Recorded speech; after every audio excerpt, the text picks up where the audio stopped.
Let's say you and I were let's be a SaaS technology company, and we're going to go to a couple trade shows this year, and we're going to build out an RFP.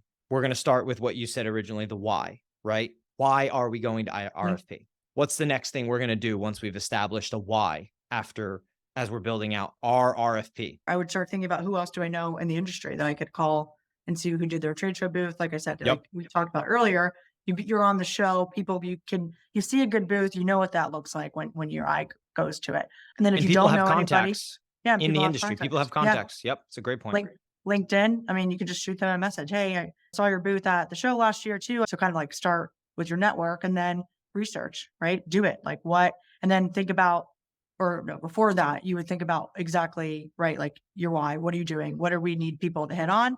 Reach out to a couple of people that you really want to. I mean, like I mentioned earlier, like time is important, right? And time is valuable. So like it takes a while to put out an RFP, no matter what it is, short, small, big conversations. It takes like energy. It takes time. You're answering questions to multiple people. So like you want to make sure that you're being selective and smart on who you're talking to, because you have to put the time in to this to get the right results back. And so I think that's what we would do with starting out. And then, I mean, I love your idea of like not giving away everything, right? Making people, you could ask them, you know, figure it out. What does your booth bill look like? You could ask different companies key questions that tie back to answers you're trying to get from them, right? How do you handle engagement? If they're not asking you right away, you could pry them with some questions. And if they just don't give you anything, like you said, it's an easy elimination. On that point, you have to make them take you through their process. And I think that helps you decipher who's better, who do I want to work with, who do I like, who do I dislike. I mean, the other thing I would encourage people to do in this process, part of RFPs and the purpose of them is like, okay, you need procurement involved at some companies. Sometimes procurement runs it, which is even more crazy if you want to talk about not getting results, but just crunching numbers. But I would encourage and say part of the process should be going to stakeholders, whoever's involved. So you have procurement, maybe your upper level management in marketing, whatever it is. And I'm asking them, what do you want from this process? What is most important here?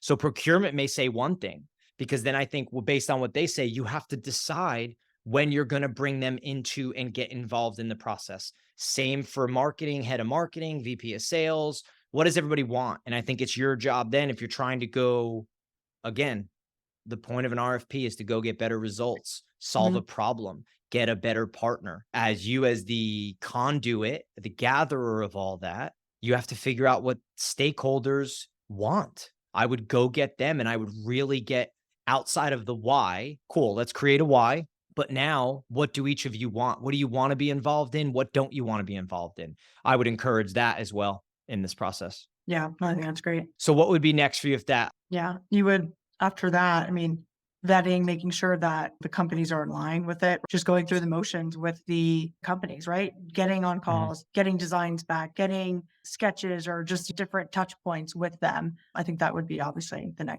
very next basic steps. Talk about not being able, how do you differentiate between who you're working with? I mean, in anything you RFP, there are good companies, there are great companies, there are crappy companies. And if you control that process that way, tough to tell who's who. Yeah, no, I agree. Especially because you don't know, like some of the people you don't know, some of the client companies that you may have talked with before. Like I said, time, it's valuable. So make sure that you're not wasting your own time too. I would be asking for like a reference. Send me 3 of your clients and send me the portfolio of work that you did for them. Yeah. Tell me a little bit of a story about it and give me the contact. Let me go talk to them. I mean, I think that's important. So you have to ask better questions. What are they like? What were they like to work with? What was your biggest frustration with them? What's something that might surprise them about us, right? So like, I think you have to navigate that. Like those references are important. Nobody's perfect, but I think you're looking for key answers and things back that say, oh, wow, that really syncs up with what we're looking for. You know, if your past exhibit house, you had problems with communication and it gives you a headache and you're worried about it. Well, if you're talking to someone that says over and over how great they are with communication, they're on top of stuff. God, that's a great sign. I would be doing that. Yeah. There's one interesting thing too, that what I would be doing is always have like your list of like what you need, right? Making sure that you fully understand what the company does. For example, I had somebody, I was talking to them the other day. They didn't really put together like a formal RFP, but they were looking for a Yeah. new company. And when I eventually talked to them, they said they were like, honestly, like straight up, Molly, like we kind of messed up in our process. They said like the people, like we have a design that we really like. It's not all the way there yet, but we have spent time and money, like we paid to get this design done. And then they were like, we just got design happy. And then these people, we don't feel comfortable or confident that they can build this out and execute all of our trade shows. This is like a big trade show program, but a big trade show program. They've been around the block. They know what they're doing at trade shows. And they got in a position where they got stuck, where they got design happy. And then they're reaching back out to people because they feel like they are not confident in who they've reached out to. And that, I mean, they basically said, like, we wish we did more research and found we might have not been down this path with design because now they can't build it for us and we're not confident that they can store and do all the Yeah. logistics up to our standards. So that was interesting. So making sure that you do fully understand it. Cause like I said earlier, and we've been saying like you can get happy over design, but like that Yep. is just on a piece of paper. It's on a computer. That's not what the real thing will look like. So making sure you fully understand and ask questions if you're confused. I think that's a great example, right? And I think for what you're saying, like, I mean, look, having been in this industry for a while now, I understand the importance of creativity. I understand the importance of design, but design is subjective. Yeah. It's emotional. It's sometimes it plays even further into what we're suggesting that people do in their RFPs. Stop rushing to design, stop voting based on design, and make companies take you through a process, make them learn your pain points, make them explain their solutions to your pain points, get references on them, talk to customers about them so you can really learn who these people are bidding on your business and are you finding them fit? Because at the end of the day, the companies that have the most success with trade shows, events, brand activations are companies that have long-standing partnerships.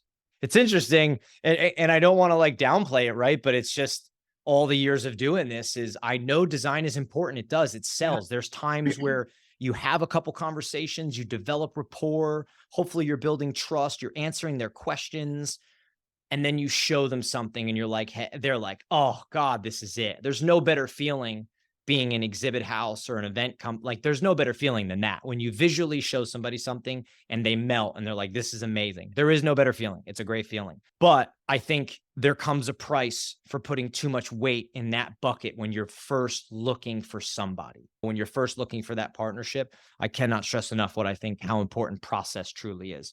You have any other examples of RFPs, maybe something that frustrated you or that you just kind of like thought wasn't really done well, or maybe not giving the buyer going out to RFP the best chances at success?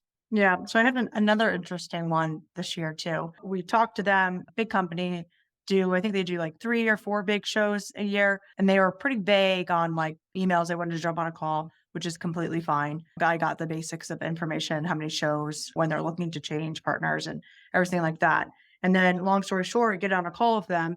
And they were basically just going out to an RFP for design only. So their current partner that they work with is not giving them enough creativity or different designs back. And so they're going out to other exhibit houses solely for just design with giving, like, they're not leaving their current partner. So the current partner would take over the booth after you've designed it. They did say that Yeah. they would give the other or like the new exhibit houses a chance to build it if the price was right. But then the incumbent would take over all the logistics because they've been working with them for like 20 years and they totally understand all the ins and outs of hotels and, everything like that. And I explained to them most places should, right? A good exhibit house that's been around that would be running a larger program like that should know how to do the ins and outs of a hotel and logistics. And, Yes, they should. it doesn't really matter what your industry is, what your hotel is, if it's in Chicago, Long Beach, Vegas, wherever it is, like they all pretty Yeah. much run the same. They do. And Or you have to figure it or you out. just figure You it got out, right? Yeah. it. Yeah. And it was just very interesting that they were like, yeah, we're not getting enough creativity from our current people.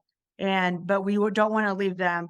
But they're going to bid the design that you do for builds, and so are you, but you could build it, but they're going to get all Yeah. the business at the end of the day. We did not, go forward with it as Rockway. We want to work with people, build long-term relationships, and that's just not, we're not going to just design to design. Who would? I know, and Who I'm would? sure people did. So, They're looking for a design firm. They're looking for yeah, a company that only does design, and then you got to find one that only does trade show or event design. Yeah. yeah, right. So that to me, I think how it could have gone better, right? Like you just said, like if I was them, like one, I hope that they're having frank conversations with their current person, like, hey, we really like you guys. Like to your point earlier, like who else do you have on staff? Like I know the current company they're working with, they must have multiple people. So like how are they not getting what they need from them? Like having Yeah. frank conversations with people, like we want to work with you guys. Clearly they do. So like what we need this to be better though. So then like that Mhm. company should have just maybe gotten more stepped up or whatever it Yeah. is, but then they should have gone to like a marketing agency. If they have marketing agency internally, like they need to adjust a design portion of it. Cause as other exhibit houses, when you hear that, you're like, oh, well, we want all of your business. So or get a shot at it at least.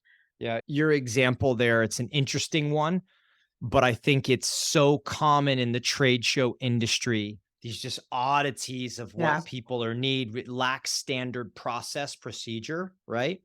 What's interesting about that is I had Aaron Kaufman on the show. The guy is the president of Fifth Element.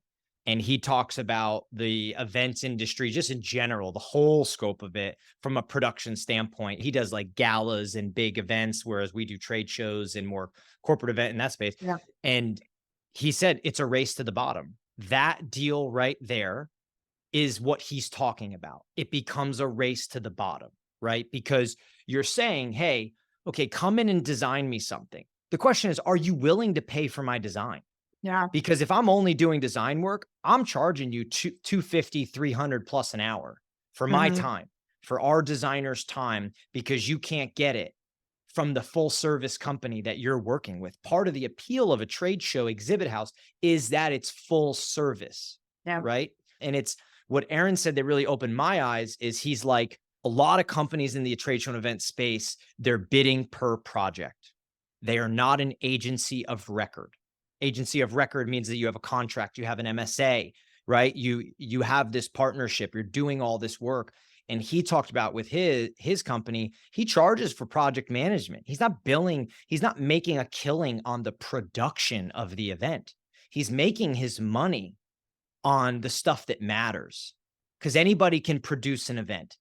Table Yeah. throws, lighting, chairs, it's the same thing for trade show. But what matters is the process they take you through, the design work they do, the project management, the expectation setting. And like, they're not asking for any of that. That's not a part of this deal. So it just reminds me of what he's saying that goes on in our industry. I was just thinking about, I wrote this down as we were talking, as you were talking, because I'm thinking about like, if I was in the shoes of this RFP, I'm thinking to myself, like a traditional RFP, I feel like you're rolling the dice. You're just taking kind of like a shotgun and shooting it and hoping that someone comes to the table and you hopefully end up liking them. I'd be telling people like, stop rolling the dice, like improve your own odds. Why not improve your odds by doing some of the things that we're saying, doing your homework, doing your research, making them take you through a process, bidding it out to less companies, but better companies. This way you feel like you have a fighting chance of really gaining a really strong partner. And then the second thing that I thought as you were talking was like, what do you know that I don't know? Yes. Like I would be asking people that, like, what are we not doing that like maybe you're doing for other customers? I mean, we've had this happen before, both ways. We've had it happen to us where we tell somebody something we did for, they're like, oh shit, that's great. Yeah. We want that. And then we've had people say something where they were like, oh, well, we were doing this with what's their names. And we're like, damn, that's smart. That's really good. You know what I mean? Like, oh, that's Yeah. cool that they were doing that. Mhm. So I think you should be trying to ask that in your RFP process. I mean, why, what do Right. you know that I don't? Yeah. Yeah. I agree.